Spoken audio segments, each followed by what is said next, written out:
नमस्कार दोस्तों, मैं शमशेर सिंह चौहान और ये मेरे दोस्त मनीष मेलकानी और ये रिजुल रावत भाई साहब। तो जैसा कि आप सभी को पता है कि उत्तराखंड ने एक इतिहास रच दिया है। उत्तराखंड ने यूनिफॉर्म सिविल कोड लागू कर दिया है। आज से सभी नागरिकों के लिए समान कानून पारित होंगे, वो चाहे किसी भी धर्म से संबंधित क्यों ना हो। तो मैं आपको बता देना चाहता हूं कि किस किस चीज पे ये चीजें लागू होगी। जैसे बाल विवाह, तलाक, भरण पोषण, विरासत और गोद लेना, ये और लिव इन रिलेशन।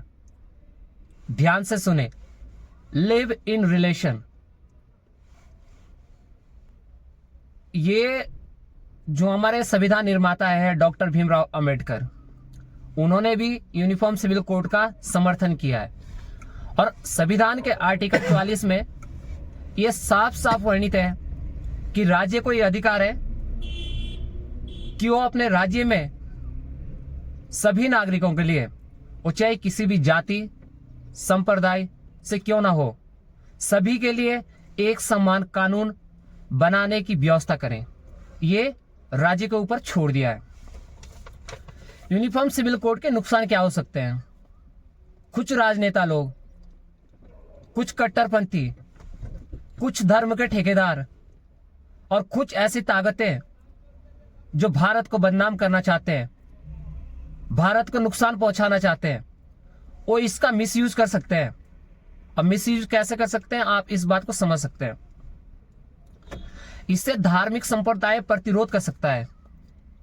और प्रतिरोध कैसे कर सकता है, यह सुनिए आप। लोगों को डर है कि उनके जो व्यक्तिगत कानून है, जो उनकी परंपराएं हैं, इससे उनको नुकसान हो सकता है। क्योंकि भारत में कहीं जातियां रहती है, कहीं धर्म के लोग रहते हैं।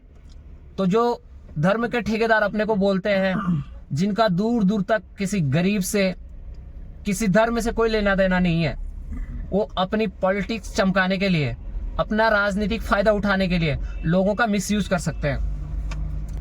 अब तक देश में मार्च 2024 तक लगभग 893 संवैधानिक कानून बने हुए हैं और जो सरकार की ओर से लागू भी किए गए हैं। पर आप भी जानते हैं और हम भी जानते हैं कि उनका कितना नियम कानूनों का मतलब लोग यूज करते हैं। दूसरी बात, उत्तराखंड ने तो इतिहास रची दिया है, पर उत्तराखंड से और राज्यों को भी सीखना चाहिए कि वो भी अपने राज्य में इस कानून को जल्द से जल्द लागू करें। अब एक बात बताना चाहूंगा मैं आपको शरीयत की। शरीयत और मुस्लिम पर्सनल लॉ कानून 1937 से, जब देश गुलाम था, तब से एक कानून चला आ रहा है। इस लॉ के अनुसार जो मुस्लिम पुरुष है वो 4 शादियां कर सकता है और ये कुरान में भी वर्णित है। बीबी के जिंदा रहते हुए एक मुस्लिम पुरुष 4 शादियां कर सकता है, जबकि ये अधिकार महिला को नहीं है, महिला को वंचित करती है इनसे। दूसरी बात, 5 फरवरी 1951 को डॉक्टर भीमराव अंबेडकर ने संसद में हिंदू कोड बिल पेश किया था और 27 सितंबर 1991 को वो जो ये बिल पेश करने जा रहे थे वो हार गए, यानी उनका समर्थन लोगों ने नहीं किया। जिन्होंने सभी नागरिकों के लिए संविधान में समान अधिकार, मौलिक अधिकार सब लागू किए, कांग्रेस सरकार ने उन्हीं के ही खिलाफ कांग्रेस सरकार हो गई। उसके बावजूद डॉक्टर भीमराव अंबेडकर ने हार नहीं मानी और उन्होंने इसके खिलाफ चुनाव लड़ा, लेकिन वह कांग्रेस के एक प्रत्याशी से हार जाते हैं। फिर भी उन्हें लगता है कि ठीक है, कल के दिन कोई ऐसा प्रधानमंत्री या ऐसा कोई पुरुष आएगा जो इस कानून को लागू करेगा कि जो लिव इन रिलेशन है। आजकल के युवा क्या है कि 15 साल से 10 साल से यूट्यूब पे देखते देखते, क्योंकि आप देख रहे हैं हॉलीवुड में, बॉलीवुड में लोगों को देख के आप उसको कॉपी करने लग जाते हैं। तो आप लोगों को सबसे पहले ये समझना चाहिए कि उनका स्टैंडर्ड क्या है। दूसरी बात, आपकी एज, बहुत सारी लड़कियां ऐसी होती हैं कि 14, 15, 12 साल की होती है और सुबह सुबह निकल जाते हैं, एंजॉय करने निकल जाते हैं। उसमें क्या होता है कि कोई लड़कियां ऐसी होती है जो मैच्योर होती है, जो लॉयल होती है। और ऐसा नहीं है कि लड़के भी लॉयल नहीं होते, कुछ लड़के भी लॉयल होते हैं। तो ये डिसाइड करते हैं कि हम आगे जाके भविष्य में शादी करेंगे। और अभी क्या है कि हम लिव इन रिलेशन में रह लेते हैं। उसमें ना तो वो किसी अपने भाई को पूछते हैं, ना अपने माँ बाप को पूछते हैं, वो अपने आप डिसीजन ले लेते हैं, जो कहीं ना कहीं आगे जाके एक बहुत बड़ा खतरा बन जाता है। उसमें बहुत सारी घटनाएं होती है और लोग इसके जिम्मेदार पुलिस वालों को या तो सरकार को ठहराते हैं। वो सारे जिम्मेदार सरकार के, मतलब अपने आप कदम उठाते हैं और सारी जिम्मेदारी, सारे जो दोष होते हैं वो सरकार पे गढ़ते हैं। और इसमें कहीं घटनाएं हो जाती है, जैसे चाहे वो श्रद्धा वाला केस हो, दिल्ली वाला, उसके फ्रिज में काट के टुकड़े रख दिए, या सुभाष ने भी आत्महत्या करी है कलकत्ता वाले। तब लोग बोलते हैं कि यार ऐसी बीबी है। तो जो बीबी 4-4, 10-10 बॉयफ्रेंड बदल सकती है, वो कल के दिन तुम्हें भी बदल सकती है।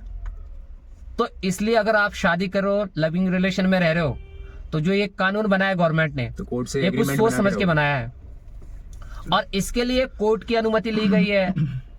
कोर्ट से एग्रीमेंट बन सकता है उसके हाँ, कोर्ट के लिए एग्रीमेंट बन सकता है। अगर आप चाह रहे हैं कि आप लिव इन रिलेशन में रहें, तो आप एग्रीमेंट बनाइए और अपने बंदे से भी पूछिए अगर लॉयल है कि तू क्या शादी करेगा। और ये मुझे तो लगता है कि गवर्नमेंट का जो एक कदम है ये बहुत अच्छा है। आप लोग क्या कहते हैं इस बारे में? बहुत अच्छा है ये। और इसमें सबसे पहली बात मैं ये बोलना चाहूंगा कि जो भी लिव इन में रहेगा या टीनेज एज पे रह रहा है या कुछ भी रह रहा है, तो फर्स्ट ऑफ ऑल उस पर अपने घर वालों की भी उस पर पहले पूछताछ होनी चाहिए और बाकी दोनों पक्षों का उसमें तालमेल सही तालमेल होना चाहिए। और एग्रीमेंट तो बहुत जरूरी है, क्योंकि जब यूसीसी, जब से यूनिफॉर्म सिविल कोड लागू हो रखा है, तो उसमें आपका जब आप लिव इन में रहेंगे तो उस पर सबसे पहले आपको एग्रीमेंट बनाना पड़ेगा इसके लिए। और चाहते हैं या किसी के साथ ऐसा कोई मिसअंडरस्टैंडिंग हो गई है, तो आप एक दूसरे के लिए थोड़ा मिसअंडरस्टैंडिंग हो चुकी है, तो उसके लिए फिर अलग होने के लिए भी वहाँ पे रास्ते निकल जाते हैं। जी, सारे रास्ते हैं। और गवर्नमेंट देखो, आपकी जो गवर्नमेंट होती है वो आपके रूल रेगुलेशन इसलिए बनाती है ताकि जो नागरिक है उनको कोई नुकसान ना हो, उसकी प्रोटेक्शन के लिए भी वहाँ पे लॉ प्रोटेक्शन के लिए मेनली चीज है ना। तो ठीक है दोस्तों, को ज्यादा से ज्यादा लाइक करें, शेयर करें और कमेंट करें। आप भी बोलना चाहेंगे कुछ? चलो, जय श्री राम। मिलते हैं अगले वीडियो में। चलो, थैंक यू।